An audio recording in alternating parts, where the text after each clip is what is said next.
በዛሬው ቪዲዮ ማይክሮሶፍት ኤክሴል ላይ ስለ ፈንክሽን እንደዚሁም ደግሞ ስለ ፎርሙላ ከዚህ በፊት ተጠቅማችሁን ባታውቁ በደንብ እንዴት አድርጋችሁ መጠቀም እንደምትችሉ እንመለከታለን ማለት ነው። በክፍል አንድ አሁን ኢንትሮዳክሽን ቱ ኤክሴል እና ቤዚክ ኦፕሬሽኖችን ተመልክተን ነበረ።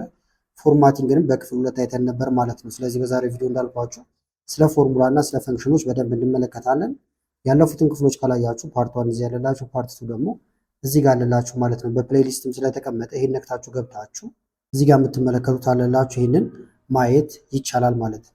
ከመጀመራችን በፊት ግን ለቻናሉ አዲስ ናችሁ ሰብስክራይብ፣ እንደዚሁም ይህን ቪዲዮ ላይክ ማድረግ ብትጀምሩ ቻናሉን ትደግፋላችሁ። አዳዲስ ቪዲዮም ስለቅ ቶሎ ይደርሳችኋል። አሁን በቀጥታ ወደ ዛሬው እንሄዳለን። ስለዚህ በሞጁል 4 ስር ወይም በሞጁል 4 ስር ስለ ፎርሙላ እና ስለ ፈንክሽን ነው እንዳልኳችሁ የምናየው ማለት ነው። ስለዚህ አሁን ኤክሴል ላይ ማንኛውንም ፎርሙላ መጠቀም ስታስቡ ወይም ሲጀምሩ እኩል ይሆናል ብላችሁ መጀመር አለባችሁ፣ አለበለዚያ አይሰራላችሁም ማለት ነው። በተጨማሪም ስለ ሪፈረንሶችን በደንብ ማወቅ ይኖርባችኋል። መደመር መቀነስ የፈለጋችሁትን ሬንጁን ወይም ሪፈረንሱን መርጣችሁ ልሰጡት ይገባል ማለት ነው። ኤዋን ቢቱ እንደዚህ እነዚያው ምሳሌዎች ናቸው። ለምሳሌ ማይክሮሶፍት ኤክሴላችን እንክፈት። አብረን ያዘጋጀነው ስለነበረ ማይ ፈርስት ኤክሴል ክላስ የሚለው ነበረ።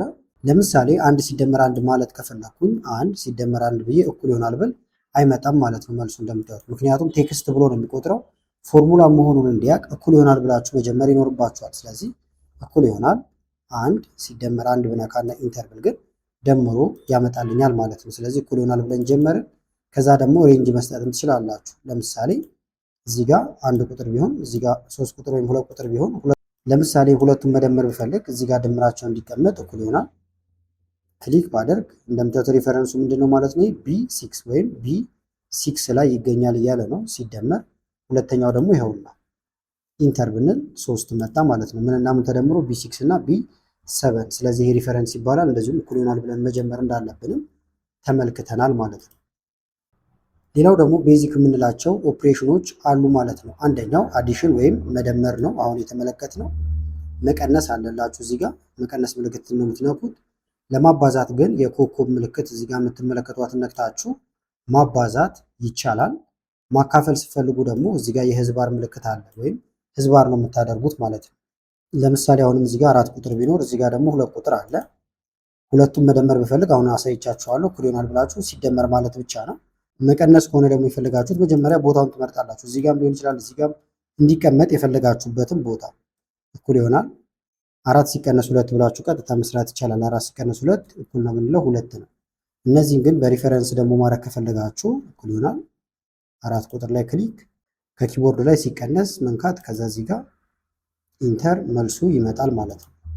ማባዛት ከሆነ የፈለጋችሁት ደግሞ እኩል ይሆናል አሁንም ቁጥሩን መስጠት ነው። ላው ላይ ሲባዛ ምልክት የምናባዘው በ2 ነው። እዚህ ላይ ክሊክ ኢንተር ብንለው 8 ይሆናል። ይሄ ቁጥር ብንቀይረው ለምሳሌ 10 ቢሆን ኢንተር ብንል ይሄኛው የተያያዘ ስለሆነ እየተቀያየረ ይሄዳል ማለት ነው። ማካፈል ደግሞ ከፈለግን ለምሳሌ እኩል ይሆናል እዚህ ጋር ያለው ቁጥር ሲካፈል ለመንካት ህዝባር ነው ብያቸዋለሁ። እንደዚህ ለሁለት ነው እዚህ ጋር ላለው ኢንተር 10 ሲካፈል 2 5 ነው።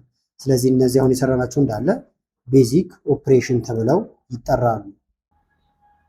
ኮመን ፈንክሽን ደግሞ የምንላቸው አሉ። ፈንክሽኖች ደግሞ ቀጥታ እኩል ይሆናል ሰም እንደዚህ የመሳሰሉትን እየተጠቀምን የምንሰራባቸው ናቸው። ለምሳሌ እዚህ ጋር ሰም አለ፣ አቨሬጅ አለ ወይም አማካይ ውጤት የምንሰራበት፣ ሚኒመም እዚህ ጋር አለላችሁ ትንሹን ቁጥር የምንሰራበት፣ ማክሲመም ትልቁን የምንሰራበት፣ ካውንት ደግሞ ምን ያህል ቁጥር አለ ወይም ብዛቱን የምንቆጥርበት ነው ማለት ነው። ስለዚህ እዚህ ጋር የምትዩዋቸው እንዳለ ኮመን ፈንክሽን ተብለው ይጠራሉ። አሁን አንድ ሰው ኤክሴል ጀማሪ ከሆነ ቢያንስ እነዚህን አጠናቆ ማወቅ ይጠበቅበታል።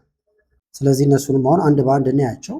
ሳለሪ ለምሳሌ እዚህ ጋር ይሄን አጠቃላይ ወርታች መደመር ፈልግ ያለው ድምሩ ደግሞ እዚህ ጋር ነው የሚቀመጠው። ስለዚህ እዚህ ጋር ቶታል ብለን መጻፍ እንችላለን። ቶታል አሁን ይሄን ለመደመር ብዙ መንገድ አለ። ከዚህ በፊት የሚያየናቸው አሉ። ለምሳሌ ቀጥታ ሰምን መጠቀም ከፈለጋችሁ ወይም ፈንክሽኑን እኩል ይሆናል ሰም ብላችሁ ጽፋላችሁ። ገና ኤስ ስትሉ ኤስ ቤት ያሉ ፈንክሽኖች እንዳለ እንደምታዩቸው ይደረደራሉ። ዩ ኤም ወይም ሰም ማለት ነው። ይኸውና ከፊት ለፊቱ እንደሚደምር እየነገረ ነው። እንደምታዩት ቅንፍ ትነካላችሁ ከኪቦርዳችሁ ላይ ወይም ሁለቴ ክሊክ ብታደርጉም እዚህ ላይ የተመረጠው ላይ ራሱ ቅንፍ እንደዚህ ያስገባል። ከዛ የሚደመሩትን ቁጥሮች መስጠት ነው። ለምሳሌ ነምበር 1 ይላል። የመጀመሪያው ቁጥር ይሄ ነው። ኮማ እያደረጋችሁ መቀጠል ይቻላል። እንደዚህ እያደረጋችሁ እስከምትፈልጉት መሄድ ማለት ነው። ከዚህ ሁሉ ግን የተሻለው ምንድነው? ለምሳሌ ምንም የሚዘለል ነገር ከሌለ አጠቃላይ መምረጥ ትችላላችሁ ማለት ነው። ከዛ ቅንፋችን እንዘጋለን። እዚህ ጋርም ያለውን አሁን መርጦ ነው የሚያስቀምጥላችሁ ማለት ነው። ኢንተር ብንል የነዚህ የሶስቱ ድምር ነው። ክሊክ ብናደርግበት የሶስቱ ድምር ነው ማለት ነው። እዚህ ጋር ከተደረበባችሁ ግን ምናልባት እኩል ይሆናል ሰም ቅንፍ መክፈት እንደዚህ ነው የመረጠው ማለት ነው። ከዛ ቅንፍ ዘግተን ኢንተር ስንል ድምሩ ይመጣል። እንደዚህ ደግሞ ሰም እያላችሁ መጻፍ ካልፈለጋችሁ ከላይ ፎርሙላ የሚል አለ። ፎርሙላን ትነካላችሁ። ከዛ ኢንሰርት ፈንክሽን ይላል እዚህ ጋር ስለ ፈንክሽን እያወራን ስለሆነ ማለት ነው። ይህን ስናቁ ቀጥታ ወደ ፈንክሽን ይወስዳችኋል። ከዛ እዚህ ጋር ሰም የሚል ትፈልጋላችሁ። ይኸውና ሰም ከሌለ ደግሞ እዚህ ጋር ሰም ብላችሁ ትጽፋላችሁ ከላይ ሰም።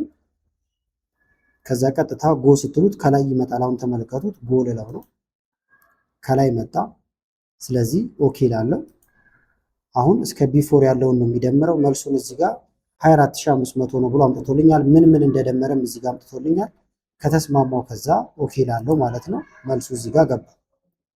ሌላ አማራጭ ካስፈለጋችሁም አሁንም ክሊክ ከዛ እዚህ ጋር ትመጡና አውቶ ሰም የሚል አለ። በመቀጠል ሰም ነው የፈለግነው። ሰም የሚለውን እንነካለን። እንደምታዩት እንዳለ ተመርጧል ማለት ነው። ከዛ በኋላ ኢንተር ስትሉ ድምሩ ይመጣላችኋል። ስለዚህ በጣም ብዙ መደመሪያ መንገዶች አሉ ማለት ነው። እናንተ የተመቻችሁን መጠቀም ትችላላችሁ። ሌላው ደግሞ አቨሬጅ ወይም ደግሞ አማካይ ውጤት የምንፈልግበት ነው። ለምሳሌ እዚህ ጋር 7000፣ 8000፣ 9500 እነዚህ ደሞዞች ናቸው። አማካይ ደሞዝ ወይም ደግሞ አቨሬጁ ስንት ነው ብለን ብንሰራ ኢዝ ኢኳል ቱ አቨሬጅ ብለን እንጽፋለን ማለት ነው። እንደዚህ አቨሬጅ ሙሉን መጻፍ ትችላላችሁ። ስትጀምሩም ይመጣል። ይሄውና አቨሬጅ የነማንን ነው የምንፈልገው? እስከዚህ ያለውን እንመርጣለን ማለት ነው። እስከ አብዲ ድረስ ቶታሉን አናስገባም። ቅንፍ እንዘጋለን። ኢንተር ብንል አቨሬጁ እንደምታዩት ይሄን ይመስላል ማለት ነው። ከነጥብ በኋላ ያሉት እንዲያጠጋጋ ከፈለጋችሁ ከዚህ በፊት ስናይ እንደነበረው እዚህ ጋር ዴሲማል ፖይንቱን መጨመርና መቀነስ ይቻላል። በሌላ መንገድ ካስፈለጋችሁም አሁንም ክሊክ ከዛ በኋላ ፎርሙላ በመቀጠል እዚህ ጋር አውቶስ የሚለውን ቀስቱ ስናቁ አቨሬጅ ይላል።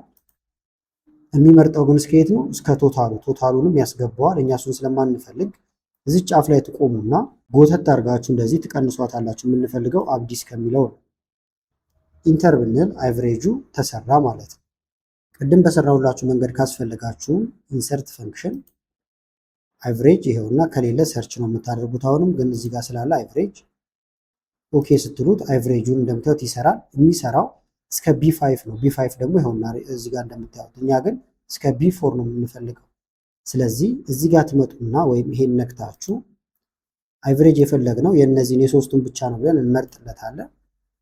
ከዛ ወደዚሁ እንመለስና እችን ቀስቷን እንነካና ኦኬ እንላለን ማለት ነው። አቨሬጁ በዚህ መልክ ተሰራ።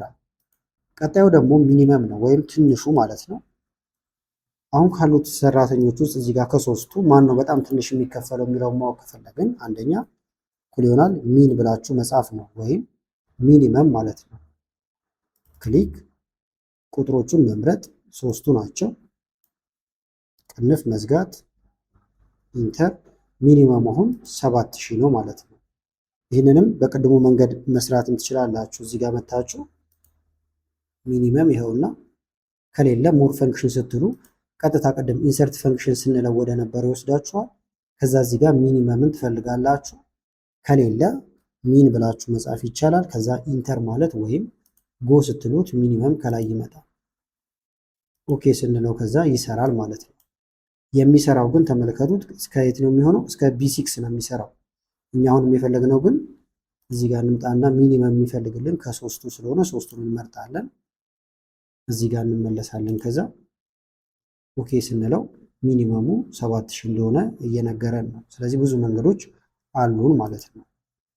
ቀጣዩ ደግሞ ማክሲመም ነው።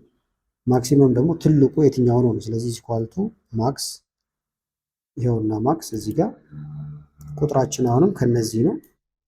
ቅንፍ መዝጋት ኢንተር ስትሉ ማክሲመሙን ወዲያው ይሰራላችኋል። ይሄንንም እዚህ ጋር እየገባችሁ መስራት ትችላላችሁ፣ አንድ አይነት ስቴፕ ስለሆነ ማለት ነው። ሌላው ደግሞ ካውንት ነው። ካውንት እንዳልኳችሁ መቁጠር ነው ብለናል። ለምሳሌ እዚህ ጋር ካውንት ብዬ ልጻፍና እዚህ ጋር ያለውን 1 2 3 ነው። ትንሽ ስለሆነ ቆጠር ነው። በመቶዎች የሚቆጠሩ ቢኖራችሁ ግን ስንት ዳታ ሪከርድ እንዳደረጋችሁ ማወቅ ከፈለጋችሁ ኢዝ ኢኳል ቱ ካውንት ብላችሁ ትጽፋላችሁ። እንደምታዩት ከላይ ካውንት የሚለው ይመጣል ማለት ነው። ስለዚህ ቁጥር የያዙትን እንዳለ ይቆጥርላችኋል። ላው ላይ ሁለት ክሊክ ብታደርጉ ራሱ ቅንፍ ያስገባል። ከዛ የሚቆጥርልን እነዚህን ነው። ለምሳሌ ከዛ ቅንፋችንን ዘጋና ኢንተር ስንል ብዛታቸው 3 እንደሆነ ይነግረናል ማለት ነው። ለምሳሌ የሰላም ደሞዝ ባይገባና ዲሌት ባረገው ባዶ ቢሆን ተመልከቱት ከስር 2 እያለ ይቀጥላል ማለት ነው። ስለዚህ ቁጥር በሰጣችሁት ቁጥር ወይም በተሞላለት ቁጥር ነው እንጂ የሚቆጥረው ባዶዎቹ እንደዚሁም ደግሞ ጽሁፎቹን አይቆጥራቸውም። ለምሳሌ ምሳሌ ስለሆነ ኖ ብዬ ጻፍኩኝ ኢንተር ብል አይቆጥርም ማለት ነው። ቁጥር ሲገባበት ብቻ ነው የሚቆጥረው። ሌላው ደግሞ አውቶሰም ነው። አውቶሰምን አሁን በተወሰነ ተመልክተናል። አውቶማቲካሊ ራሱ ሰሌክት አድርጎ የሰራልን ማለት ነው። አንድ ቲፕ ግን እንጨምር። ለምሳሌ ቶታል የሚለውን ላጥፋውና ቅድም አሁን እያሳየኋችሁ ነበረ። ክሊክ ላርግና አውቶሰም እዚህ ጋርም አለ። ይኸውና አውቶሰም ወይም አልት ኢዝ ኢኳል ቱ መንካት ትችላላችሁ እያለን ነው። ይህም ብነካውን ወዲያው ራሱ ሰሌክት አድርጎ ይደምራል። ሾርት ከትም ካስፈለገ አልት ኢዝ ኢኳል ቱ ብሎናል። ስለዚህ አልትና እኩል ይሆናልን ብንነካም እንደምታዩት ሊደመር ዝግጁ ነው። ኢንተር ስንል ይደምራል ማለት ነው። ስለዚህ ከኪቦርዳችሁ ላይ አልት እዚህ ጋር አለ። ከዛ ደግሞ እኩል ይሆናል ምልክትን ስነኩ በቀላሉ መደመር ትችላላችሁ። ስለዚህ ለክፍል 3 ያስኩላችሁ ይሄን ይመስል ነበረ። ክፍል 4ንም ቶሎ እንድቀጥልላችሁ የምትፈልጉ ከሆነ ቪዲዮ ላይክ ማድረግ እንደዚሁም ኮመንት ላይ ይቀጥል በማለት እንደዚሁም ሌሎች አስተያየቶችን በመጻፍ አሳውቁኝ። ከላይ ኢንስክሪን ላይ ያለውን ቪዲዮ እንድታዩ ጋበዝኳችሁ። አመሰግናለሁ በጣም ቻው።